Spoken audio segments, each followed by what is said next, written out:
Hi, I'm Harish Godeti and welcome back to my channel.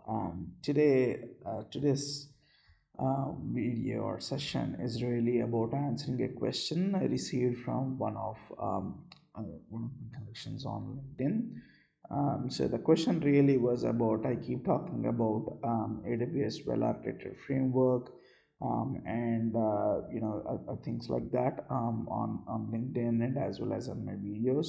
So one of the person on LinkedIn, my connection, he's an AWS certified associate architect, and he works for a company. And the question really is about how how do I build upon my architect skills with AWS, given that I can pass my exams, but I don't have enough hands-on experience. So the question is, how can I get more hands-on because my work is so limited, or my scope of what I can explore with AWS is so limited in my organization or in my day-to-day work. So how can I expand my architecture skills on AWS? So that's what really the question is, and I want to answer that by saying there are so many ways to build your AWS architecture skill set, but I recommend conforming, or I recommend using the AWS well architected framework, because that's what AWS recommends and that's what AWS says is the best way of building architectures on the cloud or workloads on the cloud.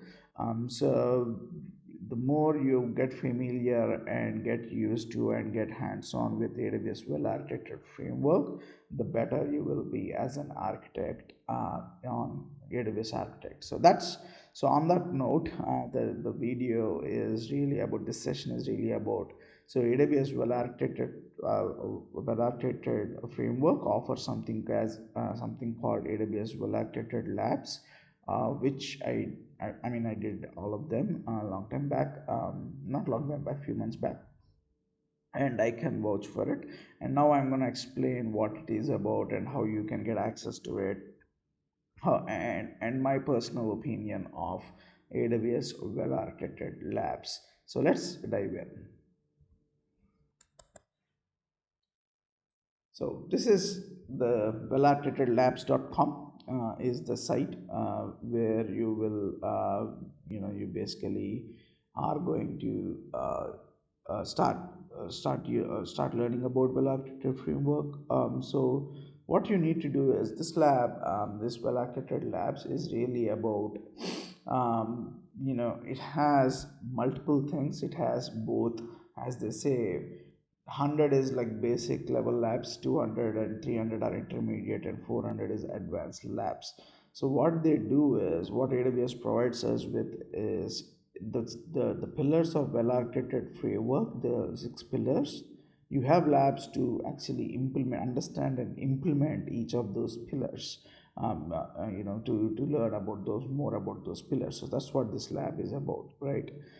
So the six pillars of AWS well architecture framework. So let's see. I mean, we don't need to go to everything, but what I want to show you is how detailed these labs are. And if you are really serious about building a long career, or a fulfilling career in AWS as an AWS architect, you must know these in and out. Or if you are like me, want to build a partner business with AWS, then again, this is really important. So let's go to the first pillar, operational excellence.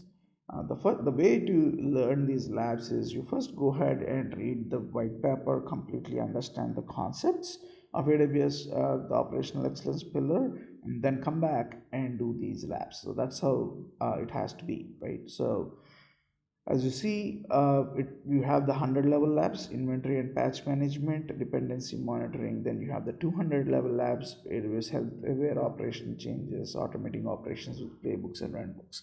So these are the part of this particular operation excellence pillar. So if you go into this 100 level lab, then you'll have start the lab. Then, if you go to the intro, it will explain what you are going to do in the lab. It's step by step. It has enough detail for you to go ahead and do everything you need. So you just go ahead and read the white paper, understand what the pillar is all about, and then you go into these labs and do each one of them, right? So that is really the way to upskill yourself as an AWS architect, because the well-architected framework gets updated frequently. I don't say frequently, but as and when AWS feels that okay, we have enough information to update this well-architected framework. I think the last update was in February or something. So you just go ahead and keep doing these labs to continue to learn the well-architected framework and become differentiate yourself as an AWS architect, because AWS architect associates, and I mean there are professionals, yeah, to some extent there are few, but associates, there's so many of them, right? So how are you different with respect to AWS certification? The way you can differentiate yourself is by doing understanding the AWS well architected framework really well, and then really doing it hands on and understanding the capabilities, and also that you can have a better conversation with your management when you do architectures, when you build workloads, and stuff like that. So I guess this video is helpful for you to answer the question for many people who might have the same question on how can I upskill myself as an AWS architect and become relevant, stay relevant in the cloud computing career. Hope this video is useful. Go ahead and like the video and also subscribe to the channel, because I'm going to talk a lot about validated framework. I'm actually building a small course for anyone who wants to learn how to do architecture reviews and stuff like that. That will come later, but I guess this is really useful for you to learn about these labs, because these are amazing. If you want to do it, figure out how to do this by yourself without these resources, it's going to take ages. Trust me. So this will, slash the time by like maybe 1% of how much it takes if you want to figure out doing all these things by yourself. Okay, cool. So that's about this video. Go ahead, subscribe to this channel, and we'll talk soon. Thank you.